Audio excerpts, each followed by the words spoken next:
શ્રી મારુતિ ધૂન મંડળ યુવા ગ્રુપ દ્વારા સુરતમાં ભવ્યાતિથિ શ્રી હનુમાન ચાલીસા યુવા કથાનું આયોજન કરનાર છે, જે અંગે પત્રકાર પરિષદમાં માહિતી આપવામાં આવી હતી. શ્રી મારુતિ સેવા વેલફેર ટ્રસ્ટ સંચાલિત શ્રી મારુતિ ધૂન મંડળ યુવા ગ્રુપ દ્વારા આગામી 28 ડિસેમ્બર 2024 થી 3 જાન્યુઆરી 2025 સુધીમાં સુરત શહેર નાગને ભવ્યાતિથિ શ્રી હનુમાન ચાલીસા યુવા કથાનું આયોજન થવા જઈ રહ્યું છે, જેમાં વક્તા પદે શ્રી હરિપ્રકાશ દાસજી સ્વામી સાળંગપુર ધામથી હાજર રહેવાના છે. આ કથાનો મુખ્ય હેતુ સુરત સ્થિત 2000 થી વધારે ગંગા સ્વરૂપ બહેનોનું આખું વર્ષ ચાલે એટલી અનાજ કરિયાણી કીટનું વિતરણ શ્રી મારુતિ સેવા વેલફેર ટ્રસ્ટ દ્વારા સંચાલિત શ્રી મારુતિ ધૂન મંડળ યુવા ગ્રુપ કરવામાં આવી રહ્યું છે. તો કથા અંતર્ગત ભવ્ય તીર્થ પોથી યાત્રા જેવા મહિલા ભક્તો રામચરિત્ર માનસની 1100 પોથીઓને પોતાના મસ્તક પર ધારણ કરશે. સંતો મહંતો પોથી યાત્રા દરમિયાન દર્શનનો લાભ આપશે. સંસ્કૃતિને ઉજાગર કરતા દેવી દેવતા તેમજ હનુમાનજી વાનર સેનાની વેશભૂષા ધારણ કરીને ભક્તો પોથી યાત્રામાં પધારશે. તો કથા અંતર્ગત ભવ્યાતિથિ શ્રી હનુમાન જન્મ ઉત્સવ જેમાં 151 કિલો કેક દાદાને પધરાવવામાં આવશે. સમગ્ર સભા મંડળ ફૂલ રંગોળી અને વિવિધ ભાત ચિત્રોની સમજાવશે, જ્યારે 2000 કિલોથી વધુ ચોકલેટ ધરવામાં આવશે. સભા મંડપ ફટાકડા આતશબાજીથી દાદાના જન્મ ઉત્સવનું નવા વર્ષની ઉજવણી કરશે. રામ જય કૃષ્ણ દેવ. મારું નામ યોગેશ દુધાત છે, શ્રી મારુતિ ધૂન મંડળ યુવા ગ્રુપ પ્રમુખ.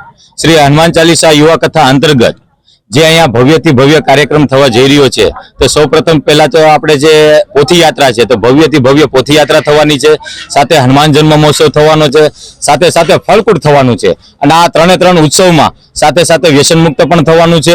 તો બધા જ યુવાનો અહીંયા વ્યસન મુક્ત પણ થવાના છે. જે પાશ્ચાત્ય સંસ્કૃતિમાં વેળા છે, તો 31 ના દિવસે કેમ અહીંયા હનુમાન જન્મ મહોત્સવ મનાવવા યુવા અને યુવતીઓ આવે એ માટે સુરત શહેરની જનતાઓને ભાવભર્યું આમંત્રણ પાઠવીએ છીએ. જય સિયારામ, જય કષ્ટભંજન દેવ. ખાસ તો આમાં તો મેં તમને કીધું એમ 31 ના દિવસે જે હનુમાન જન્મ મહોત્સવ થવાનો છે, તો હનુમાન જન્મ મહોત્સવમાં આખી સુરત શહેરની જનતાઓ આવે અને સાથે સાથે વ્યસન મુક્તિનો જે ભવ્યથી ભવ્ય કાર્યક્રમ કરવાનો છે, કેમ કે ડેઈલી તો વ્યસન મુક્તિનો કાર્યક્રમ થવાનો જ છે, પણ વ્યસન મુક્ત કરવા માટે અહીંયા યુવાન અને યુવતીઓને આપણે સ્ટેજ ઉપર પણ બોલાવશું અને જળ પણ લેવડાવવાના છીએ. આ સાળંગપુર ધામથી કષ્ટભંજન દાદાનું મંદિર અહીંયા ફૂલ લાખ પબ્લિક અંદર જઈ શકે એવી વ્યવસ્થા સાથે ફાઉન્ડેશન ભરીને કમ્પ્લીટ કરીને બનાવવામાં આવ્યું છે અને દાદાના દર્શન કરી શકે. અને સાથે શ્રી હનુમાન ચાલીસા યુવા કથાના વક્તા અમારા શ્રી હરિપ્રકાશ દાસ સ્વામીના મુખ્યત્વે આપણે હનુમાન ચાલીસા યુવા કથા પણ સાંભળવાના છીએ.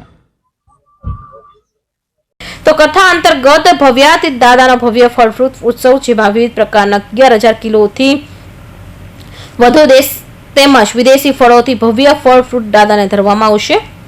દરેક ભાવિક ભક્તો પોતાની શ્રદ્ધા ભાવથી દાદાને ધરવા માટે ફળો ઘરેથી લાવશે, જે સુંદર ભાવકૃતિ સજ્જ થશે. જ્યારે કથા અંતર્ગત ભવ્યાતિથિ ગંગા સ્વરૂપ બહેનોને કીટ વિતરણ કરશે.